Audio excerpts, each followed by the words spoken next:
back to Dealer Supply University. I'm Dennis Wilkins, Technical Support and Training at Dealer Supply Company, North Carolina. Today we're going to focus on the flame sensor.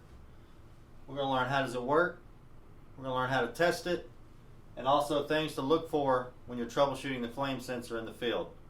To do that, we're going to be using this 80% training board. I have a couple things I'm going to show you here that I tricked the board to think it's got a flame sense so we can get our meter out and start testing. Alright, let me kind of go over here how we are tricking this board, give you a little better understanding of how the flame sensor works. So here's the wire that goes to the flame rod coming from the board. That's the orange wire here coming from the board going to our flame rod. Remember we said before this has 90 volts. We'd like to see 90 volts on that. So we're going to take that 90 volts and I'm sending it through a simple relay here. So here's our 90 volts. Here's the two wires. This is our 24 volts from our gas valve. When our gas valve is energized, that 24 volts is going to close the contact. So that 4.9 to 5 microamps DC is coming down the wire, and I've simply just got it going to ground, which is going back to the board. So that's how it senses that flame. You could essentially use a coat hanger or anything. Once 90 volts is applied to that rod, the rod's not magic. Once the flames hit the 90 volts, flame rectification comes back through the body of the furnace and back to the ground. Our furnace is on, no call for heat, 120 volts applied to the furnace. We actually have about 90 volts, should have 90 volts sitting on this flame rod. And what that means is you can either check this at the back of the plug, or you can simply touch this flame rod with your meter and the other one to ground on alternating current, and you should see some voltage there. So let's start with that. So what I'm going to do is I'm going to just go into the back side of this plug here.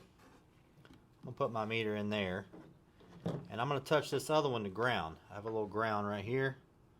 I'm going to touch it, and as you can see, we got 98 volts alternating current just sitting on that flame rod. Alright, let's put our meter in line and we're going to fire this furnace up. Now, this orange wire here is the wire that I pulled off the back of the flame rod. So we're going to pull that off. And when you're testing in the field, you're then going to take this, your other lead, take you an alligator clip or whatever you want to do, and you're going to put this on the back side on the spade terminal on the flame rod. That's going to put your meter in line when we fire it up. But in my case, I'm going to have to use the test board a little differently. I'm basically going to put my meter to ground back over here. So now my meter is in line. We're going to turn our furnace on. Now I'm going to switch my meter to microamps DC. As you can see right there at the bottom. Okay, our inducer's on. Now we're calling. Pressure switch closed. Once the furnace fires, we're going to be looking for our microamps DC and see where it's at.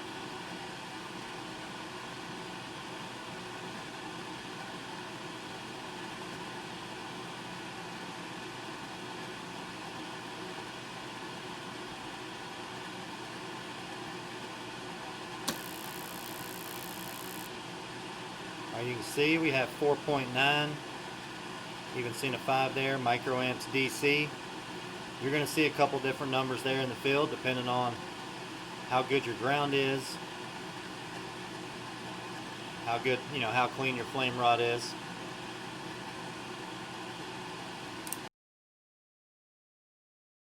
Alright, when I'm troubleshooting a furnace that's losing flame, right? We got the light at the bottom here. It's either dim or it can't sense flame at all. First thing I'm going to do, obviously, I'm going to take a look at the flame sensor and see how corroded it is. They get a little green. Get some steel wool, some sandpaper, and clean it really good. It's just a steel rod. There's nothing really fancy about it. Just pull it out, clean it, put it back in. The next thing I want to look for is, like I said before, I want to make sure I got 90 volts either coming out of this board or on the flame rod itself. A lot of times I like to check it coming out of the board, and then I like to check it on the flame rod. We might have a loose connection on the spade terminal on the back. See what kind of voltage I got there. If my voltage is kind of low there, I'm going to then move over here. We're going to check the high voltage power coming in. Now there's a sticker that comes on these a lot of people overlook. I'm just going to read it to you here. Line 1, which is our black, line 2, which is white, must be properly connected for the flame sensor to sense flame. So what that's saying is, if we have a loose neutral, or we have low, maybe we have low high voltage coming in, maybe we have 90 volts, 98. In turn, we're not going to have enough voltage sitting on the rod. Then our microamps DC that comes back to the board is going to be low. And once it drops to a certain point, the board thinks there's no flame there. So once I've checked my voltage, I'm going to move over here. I'm going to go ahead and pull these out. I may go ahead and strip them, the neutrals, the grounds, re-strip them, new wire nuts. Then I'm going to check my voltage, see where it's at. If I'm still having trouble there, if I still don't have enough volts sitting on the flame rod, I may go ahead and go back to the switch, check it there. We all know how the switches are in the hot attics. Check that switch, maybe even follow it all the way back to the panel, make sure the grounds are good. And obviously if you're working on a really, really old house,